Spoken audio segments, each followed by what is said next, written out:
Maayong adlaw.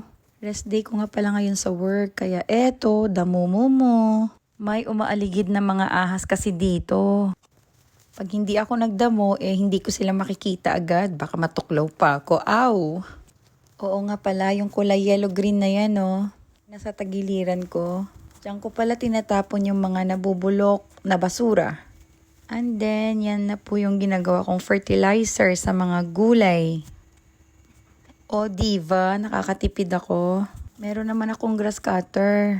Kaya lang gusto ko yung binubunot dito banda. Para hindi na ulit tumubo. Teka lang at istorbo itong saluyot na to. Grabe naman itong saluyot ng Japan. Sobrang healthy. Ang taas-taas Buti na lang at hindi masyadong mainit ngayon kasi autumn na. Ay, damo pa more. Parang hindi lang ako nagyasumi sa work, di ba? Mas nakakapagod tong ginagawa ko kaysa sa work ko. This is my favorite upuan pag ako ay nag-garden. Nakakatuwa, di ba? May gulong. Di mo na kailangan tumayo-tayo. Ano na, Day? Napagod ka, kapoy?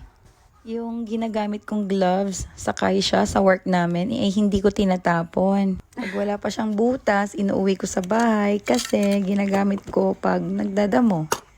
At yung mata ko, kailangan talagang may takip siya para hindi matalsikan ng mga, alam nyo na, yung mga lupa. Sobrang laki pa naman ang aking mata. Let's trim the saluyot. Moraheya. Ayan, medyo okay na yan. Tignan nyo po ang mga pinaggagawa ko dito sa Japan.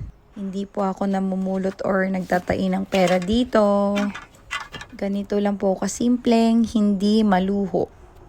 Mas gusto kong mag-garden kesa sa lakwatsa. Onsen or hot spring, syempre ibang usapan na yun. Favorite kong puntahan yun Doon kasi ako nakaka-relax ng bonggang-bongga. Medyo mabato sa part na to kaya kailangan ng grass cutter. Mahirap kasing bunutin. Sus Mariosep, grabe ang taba-taba ko na talaga. Nagda-diet na yan. Majide, ibabalik ko talaga ang aking alindog bago ako mag-40. Ay, feel so good kasi malinis na. Kimochi. Mahampang yung bata jutay